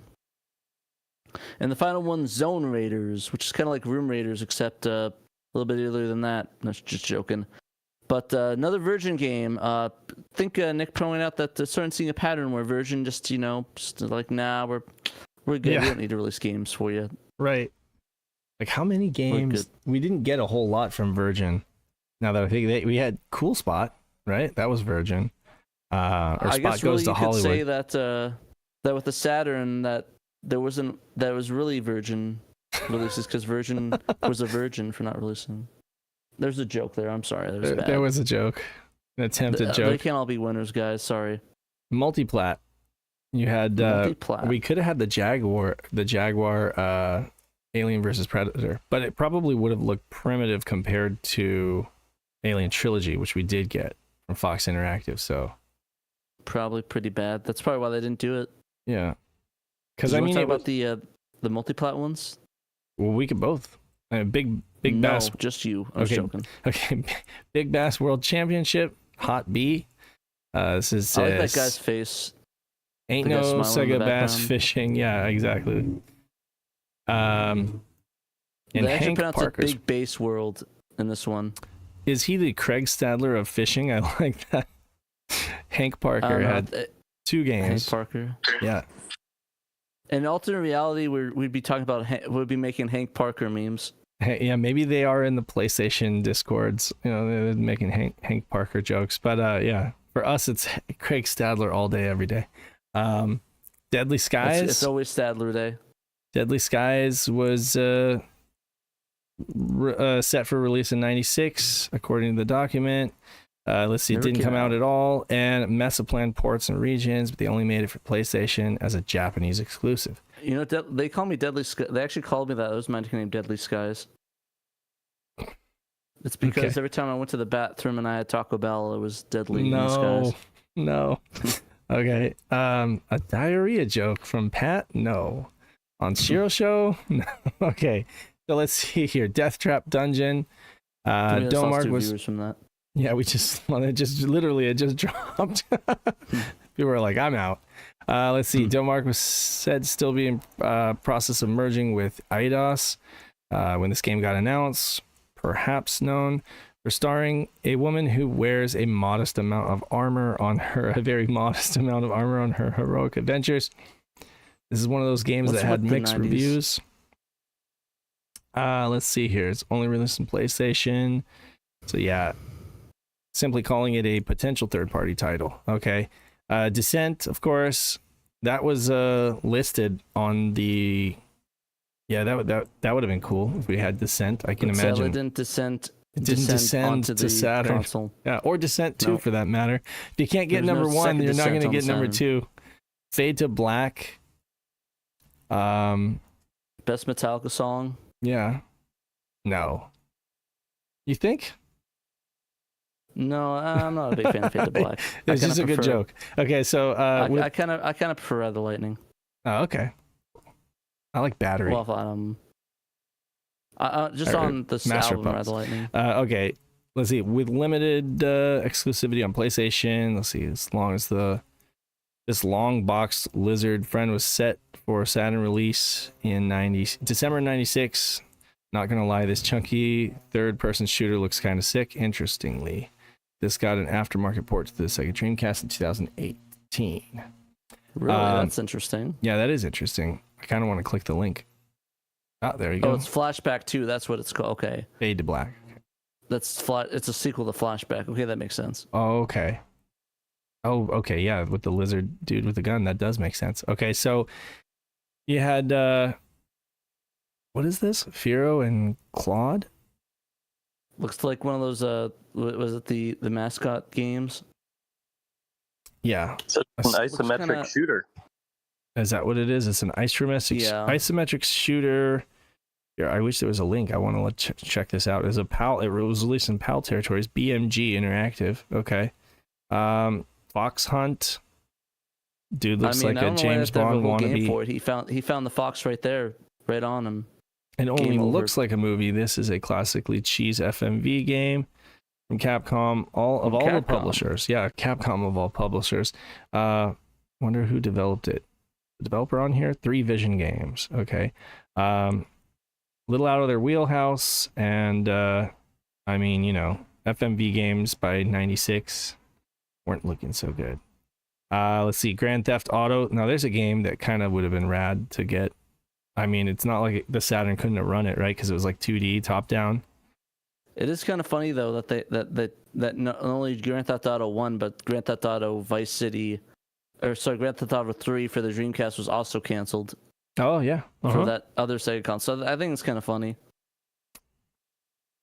Grand Theft Auto just wasn't meant for Sega. Funny Sega as in consoles, ironic, really. right? Yeah. Okay, ironic, Heart of Darkness, of course, was definitely supposed to come out. I mean, it was a cover feature on Sega official Sega magazine or Sega Saturn magazine. It was like a hugely hyped and anticipated game. They made a demo of it. I mean, for this to not come. Give it a lot of play at E3. A lot of play. I mean, it was on people's Christmas lists. I guarantee, like, this was a game that a lot of people were definitely looking forward to. And considering they basically finished the game, like, you can play it on the Saturn, you know, now, like, you can play the dump, you know, like, it you can't technically. Okay. Because that's actually the one that requires was it 8 megabyte? Right. Okay, so now you're right. You can't play it on the Saturn without like that Waska cart thing, okay? But you can play it on an emulator, and you can emulate the what is it, 16 megabit of. Can you actually play it with a Waska now? Well, I thought that's what he did, right? That's what the whole Waska thing was cool about it, was that he got or that they got Heart of Darkness working on the Waska. Oh, maybe cart. that was okay. My bad. Yeah, because they were able to use extended hardware on that. But yeah, no, I mean, okay, so you're right. You got me there. You can't play it on a Saturn, but you can play it on a Saturn emulator. Lethal Enforcers. me. It's just crazy, like that it was that. I guess that's probably why it wasn't released, because from a hardware standpoint, they just couldn't make it happen in the limited with the limited RAM, and they weren't about to release a RAM cart in the US just for this one game, because they hadn't released It's it. like, hey, dying console, release a peripheral for it that's uber expensive to God, and it's selling like 3 copies of it. Wow, it sounds like great marketing to me. If they weren't going to release the RAM cart for Capcom Fighters, then you know they sure as hell weren't going to release it for this game. Let's just put it that way. Lethal Enforcers, Konami. That's a cool one. There was Crime Patrol, which was kind of like a Lethal Enforcers kind of game that also didn't get released. I wonder if he mentions that. The Ninja Shadow of Darkness was a neat one. I kind of feel like I have to rush through these, so I don't know if we have enough time to talk about all the little details. But I mean, this is an excellent document, or an excellent article. Folks should definitely check it out. Rayman 2. So we can always cover like the big ones that real quick, because there's a lot of big ones on here. Well, I mean, Rayman 2 about, like Rayman 2 became a 3D game, so then that kind of and I mean, it was great on Nintendo 64. I mean, that game saw so many different platforms, but so it did make it onto the Dreamcast and the Nintendo 64. But by that time, it was just, you know. Was there ever a build of that was released with Rayman 2 in 2D? Yeah, like I isn't that the story? Is that they started developing it as a 2D game, and then they ended up deciding to make it a 3D game? Yeah, so I wonder if there's actually a 2D version. It says right here, in 1996, Rayman 2 was originally going to be a 2D platformer. This was set for release at least on the PlayStation and Saturn, with Sega expecting it on their shelves by September 96. Per the document, UB ultimately decided to axe this for all platforms and create a 3D Rayman game instead. There's a wealth of information about it online, so you can click that link. You can also watch a short clip about its development. Here, it's in French. Shokendo. I saw this on the written Super on the show floor. 64. Yeah. On the back of the manual for Bases Loaded 96 Doubleheader, a Jalico fighting game called Shokendo is advertised. It shows 4 screenshots of creamy 3D graphics saying Ultimate Fighting Game is coming soon. And it never came soon. It didn't come late or soon. They did that a lot. Best. It probably would have sucked. They did that with They did that with Croc too as well. Like, coming soon. No, it's not. Nope, never coming ever. Olympic Summer Games. Summer Olympics by US Gold. We covered this, or Peter covered this. That's right. He did like an article about it. Something happened in Atlanta in 1996. I can tell you what happened. It was the bomb. Funny that he says that, because in 97, the E3 went to Atlanta for 1 year, where they realized that wasn't a good idea. It's like pretty much all the game Atlanta, companies. Georgia. Why would you go there? Oh wait, not Atlanta. Oh, you're right. I was thinking Anaheim. No, yeah, it's Atlanta. So yeah, like for 1 year they were just like trying something different, you know, and then it turned out like they were like, well, all of our game publishers and developers are on the West Coast here, you know, so I don't know. And they went back to LA and just kind of Syndicate Wars. Do you want to say anything about these, Pat? Do you just want me to run through the list? Bullfrog, I never played any of these ones. Syndicate Wars, Voyeur, Don't Get Caught, Phillips. We almost got a CDI game on the Saturn, but it wasn't to be. Codename Tenka. You know what? That's probably a blessing in disguise. Thank you, Phillips, for not releasing that garbage. Yeah. Third-party game with no release window. What was Tenka? What was Tenka? Was that the game that is kind of like Robotica? Can't remember. I have no idea. I've never played that one. Yeah. I don't play garbage games. Okay. But it was a Psygnosis game. It was Psygnosis, so I mean, it might not be garbage. I'm getting a bunch of anime waifus when I look up Tenka, so I think I might be looking up the wrong thing. Wing Commander: The Price of Freedom. Wing Commander 4. And on this, I have to officially dispute Pandemonium's assertion here that Wing Commander 4 is jank. He says the space adventure in all its jank. It is not jank. It was, in fact, a watershed moment in electronic gaming history for those of us who lived through it. When it released I absolutely love Wing Commander. Yeah. Yeah. And, it would have been, and actually, it wasn't in this document, but like in earlier, like 1995 things, Wing Commander 3 was supposed to come out on the Saturn. Was that Heart of the Tiger? 5. What? Is it Heart of the Tiger? Yeah, Wing Commander 3 Heart of the Tiger was supposed to come out on Saturn. It did come out on PlayStation. And 3DO. And Commander 4 came out on PlayStation, and we didn't get that on Saturn either. And it was like watching a movie. It was like playing a movie. Sad we lost 2 opportunities to have Mark Hamill on the Saturn. I know, right? Yeah. There he is. And Malcolm McDowell being a genocidal madman. Yeah. Wing Commander is great. Isn't he already that? So, I mean, not much of a difference there. But yeah, I agree with you, Dan. Definitely. Excellent games. And I mean, probably like the pinnacle of like the FMV genre, you know, because they did it right. They did it right. It didn't, yeah. Japan only Saturn games. You had Aerobiz 96. Malenko. I have an idea. Wing Commander is jank. What did he do? He gave us $2 just so he could say that it is jank. Thank you, Malenko, for saying the truth in the chat. Shut up, Pat. Air management. Anybody want an air management game? Well, I think 4 years later they used air management quite a lot. Assault rigs. No comment. SoftBank and SoftBank published Psygnosis game Assault Rigs. Sorry, 5 years in the future. Devil Summoner. No, there's one that I actually would have liked to get. Yeah, the big sadness we didn't get the anime game, but the translation's in the works, so hopefully we'll get that sorted and fixed. High Velocity 2, known as Toge King the Spirits 2. I've got that on my shelf, but yeah, it's a Japanese game. Of course, Lunar and both versions of Lunar stayed in Japan. In addition to, I mean, if we're not getting the regular release, we're certainly not getting the MPEG card release. Exactly. Is this in alphabetical? Because also Lunar 2 was never released here. If we really want to talk about, he's just talking about in the document. Okay, yeah. Again, we're just talking about games that are listed in the document. Mickey Mouse. Okay, Mystery of Seven Mansions, Koei. Well, that's an interesting one. With the Mickey Mouse thing, like the document does reference Mickey Mouse, but like, and says it's coming from SOJ, but like we don't really know what that is referencing. Like, sure, technically this port of the Genesis Mickey Mouse game and a Donald Duck game came out on the Saturn in Japan only, but this may not necessarily have been that.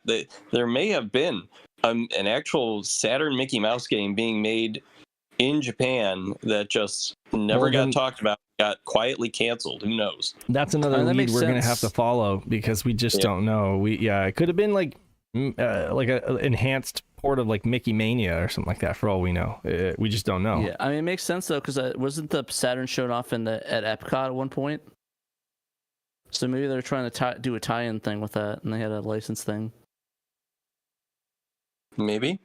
So I could have sworn I remember reading online that there's Saturn kiosks at Epcot or whatever. I could be wrong. I usually am. So, would you believe that I've never heard of this game before? Mystery of Seven Mansions, OA game. That actually looks pretty good. I have. I don't know anything about it, but I've heard of it. Is it one of those like grid strategy kind of games? Because if it is, then that's probably why I passed it over. But it says it's an adventure game. It kind of looks like a CG render adventure game from Koei. I'm gonna have to check that out because that might be up my alley. I can't believe there's still Saturn games that I'm finding out about for the first time.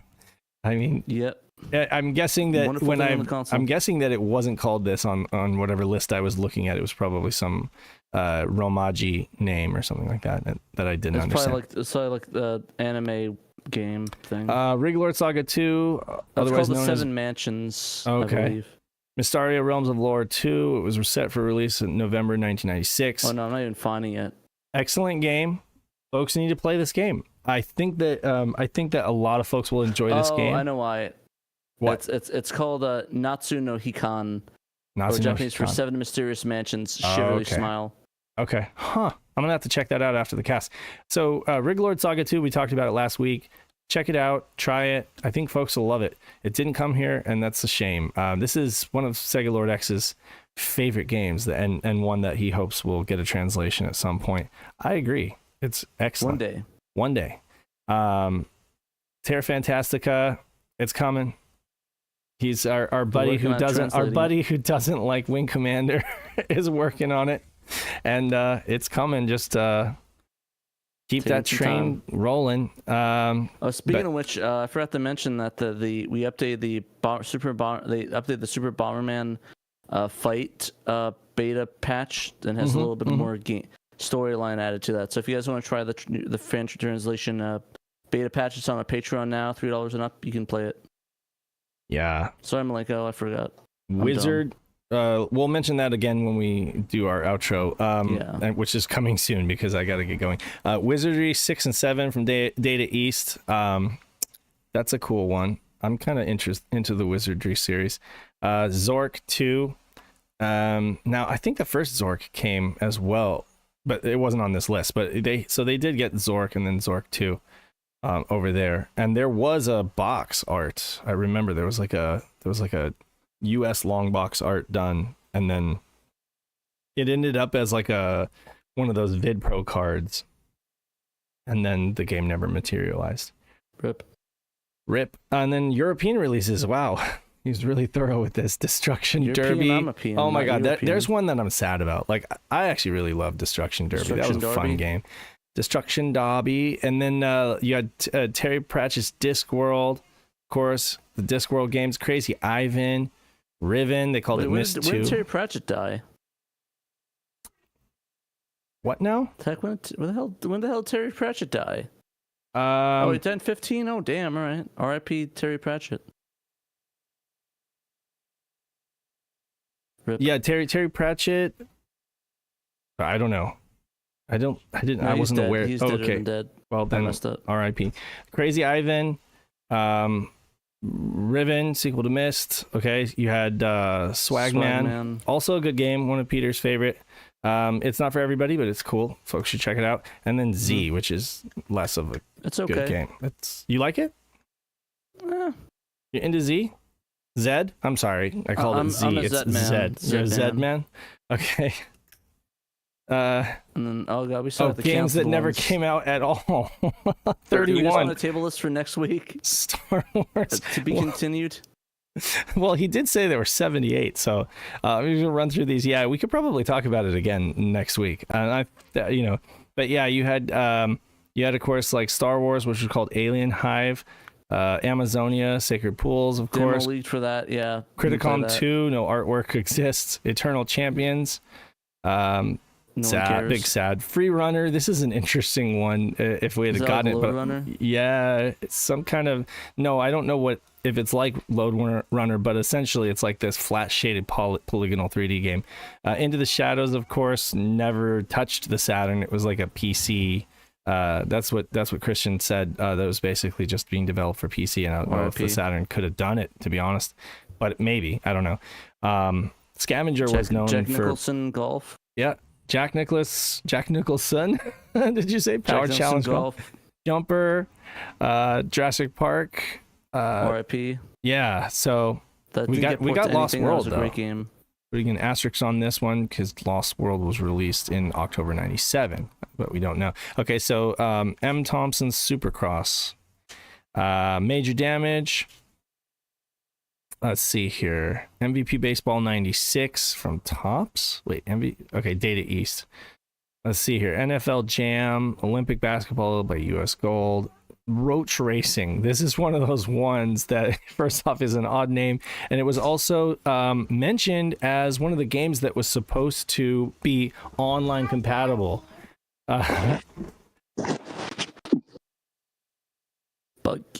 Buggies. So Roach Racing was supposed to have compatibility with online. It was mentioned in one of those emails. Never was released, and all we have is this one little screen of it. So don't even know what it looks like. Sonic Extreme, of course. Another STI game mentioned a lot. Sega Technical Institute. Speed Freak, Supercross. All these don't have artwork or anything like that. Squid, Supercross, Squid, yeah. Mutant Chronicles, The Tick.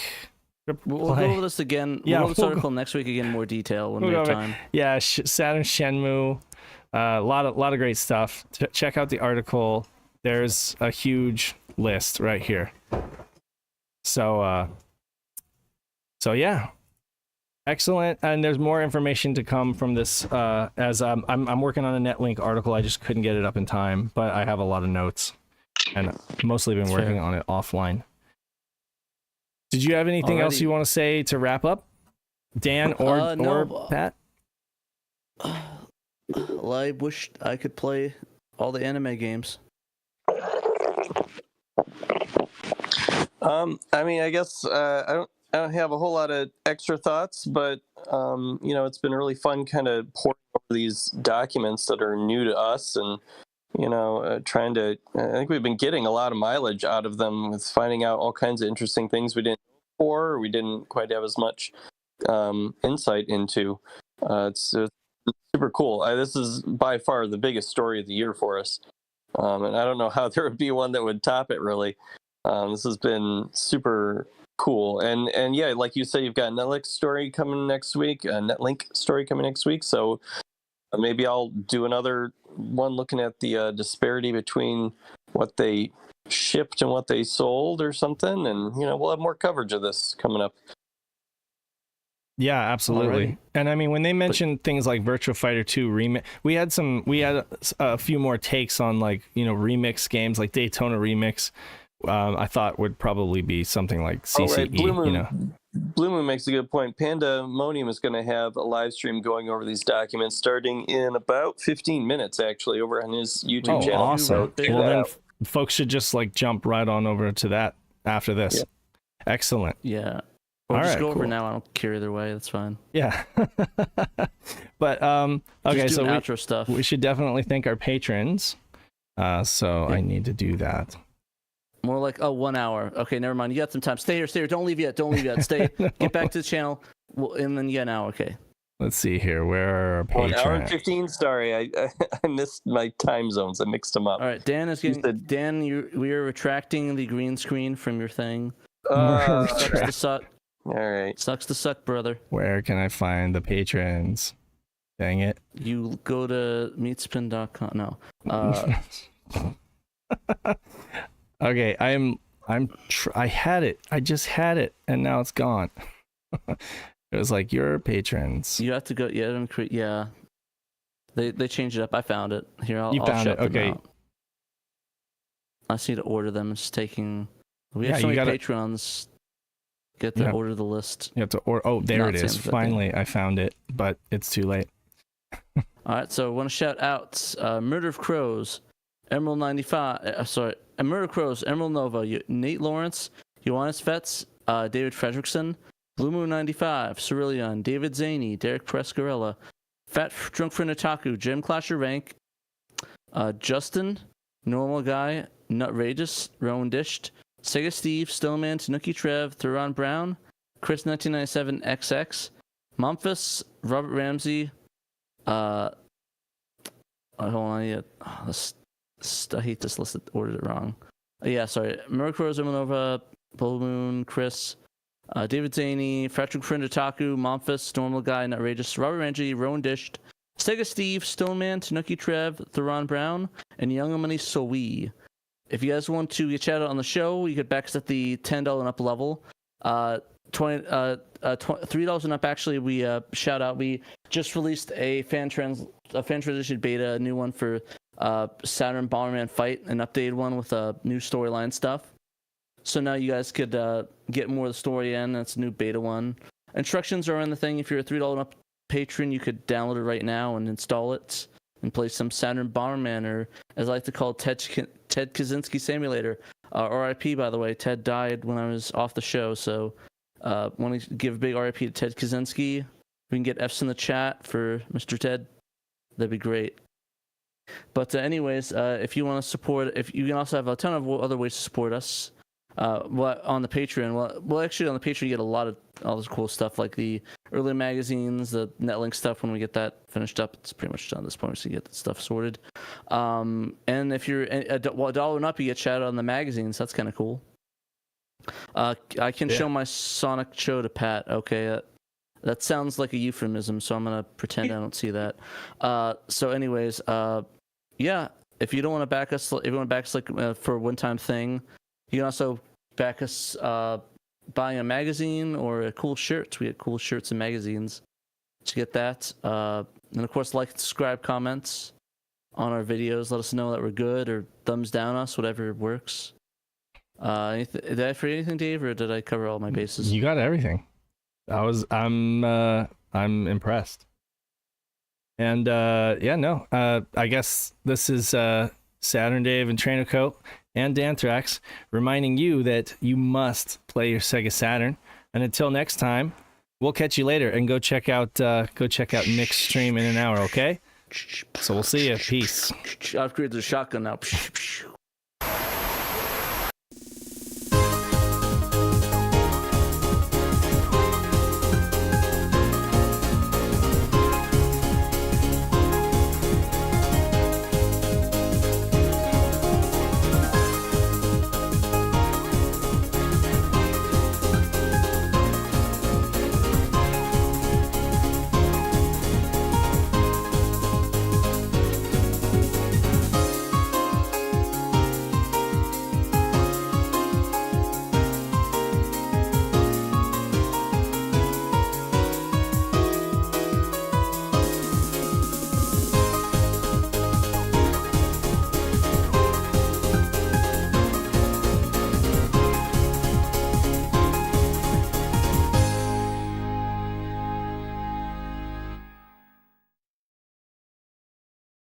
セガサターンしろ